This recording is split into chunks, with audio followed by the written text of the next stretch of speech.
Let's get you the latest numbers as far as the results are concerned. The BJP-led alliance, the new Mahayuti of sorts as far as the BMC is concerned, has surged past the 100-seat mark, while the Thackeray faction trails significantly at just around 63. The Sharad Pawar-Ajit Pawar reunion in their stronghold of Pune or even Pimpri-Chindwad seems to be a flop, as the BJP has taken a huge lead in both of these civic polls as well. In Pimpri-Chindwad, the BJP is ahead in 70 wards, while the Pawars are leading in 40. The spotlight is on Mumbai, where the Thackeray brothers have reunited to reclaim their legacy, but are standing against the BJP-Shiv Sena alliance. Amidst the counting, though, Rahul Gandhi has now targeted the Election Commission, accusing it of gaslighting citizens and raising concerns and questions about the transparency in the process. Remember, all of these questions are emerging because there were questions over the indelible ink removing very easily as far as the voters are concerned, and there are a lot of people on ground who have alleged that they weren't able to find their names on the voter list or weren't allowed to vote in these elections. Let's get you some numbers that we're talking about. This, of course, is the confirmation of what's happening as far as the BMC counting is concerned.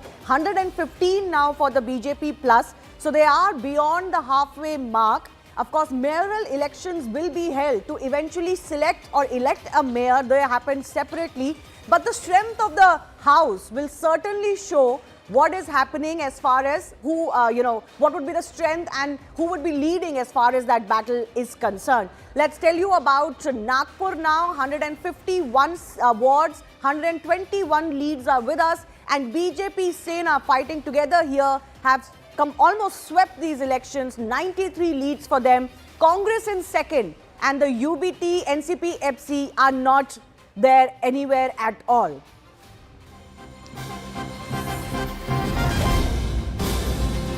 BJP touching the halfway mark. That's a big update coming in as far as the counting is concerned. The counting is happening 2 wards at a time at about 23 locations. So it's taking a little bit of time, but we will have absolute clarity in just a bit from now. What we do know as far as the numbers are concerned, the BJP has crossed that halfway mark in leads. So they are at 115 now, and 114 is that halfway mark. This just goes to show on the strength. When the mayoral elections take place, BJP Sena combined would be much ahead and will not have any danger in selecting or electing their mayoral choice. Let's also go across to my colleague Yesha, who's joining us. Yesha, big update coming in, halfway mark crossed for the BJP, and this is going to be a historic moment because the BJP alone as a party is the single largest.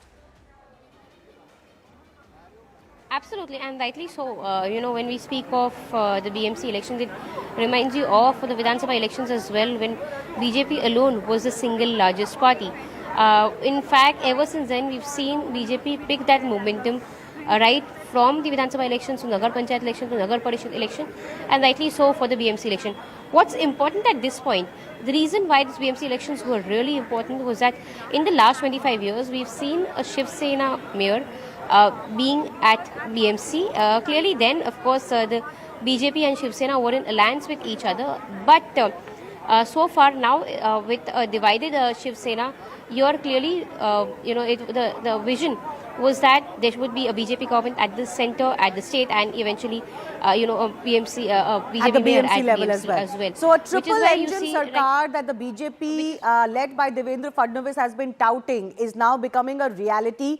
And what's also interesting is that BJP, that played a slightly smaller partner role to the undivided Shiv Sena, Aman, during previous years, is now the single largest. Even the way they were fighting these elections, the number of wards they were fighting already indicated the BJP is the bigger partner now. But they've also come true with their strike rate, to win as many as 80 wards on their own. So now they can claim that they are the pole party in Maharashtra. You look at Lok Sabha, Assembly, and now even in BMC. Well, Shivani, I think big message coming from this particular election win, I think, is the number that you see on the screens, 115 for the NDA. Out of that, almost 85 for the BJP. This is BJP's best ever performance in the BMC election. Last time, they had also crossed the 80-seat mark, but at 85, this is BJP's best ever performance in the BMC election. It is the #1 party. It is the party to beat in a way in any election in Maharashtra now. It is clearly the strongest party in Maharashtra, be it the Lok Sabha, be the assembly elections, or now even the BMC polls. In fact, Shivani, the BJP at 85 is more than the entire seat tally of the Shiv Sena alliance, at just 67 seats. We are seeing Shiv Sena UBT at just at 67. So it is much more than the entire opposition alliance. While the Shiv Sena, Eknath Shinde has proven to be a tested partner, and he is also notching up 31 seats so far. The MNS on the other side is proving to be a disaster in the Shiv Sena Uddhav Thackeray alliance, because they are winning only 9 seats. The Shiv Sena opposition alliance of Uddhav Thackeray is only being pulled ahead by Mr. Uddhav Thackeray himself, who has still notched up 58 seats. I would still say a respectable number given the dire straits the party was in the assembly elections. Right. But BMC is where the Uddhav Thackeray's big stronghold was. So if he's not able to win BMC, what can the Thackerays now really win in Maharashtra? So I think the big message of this election result is that the BJP is the strongest party, while the Uddhav Thackeray's experiment of aligning with his brother after 2 decades has spectacularly collapsed and doesn't have much future, maybe ahead of these elections. I don't see this alliance with MNS going forward now until 2029, as many earlier were speculating. Yes, in some of my discussions with all the parties involved in these elections or at the state level, some of them have indicated that the Mahavikas Aghadi at the state level still is intact. Where is the place for MNS in that? Because the Congress doesn't want to share stage with the MNS at all, which is why they fought separately. So a lot could change really at the state level and at the local level as well. But Mayuresh is also someone who's been tracking the nitty-gritties of these elections. Mayuresh, time for some internal introspection, possibly, at least for Uddhav Thackeray. What is his future now? What is the Shiv Sena UBT future now if they cannot even win the BMC election anymore?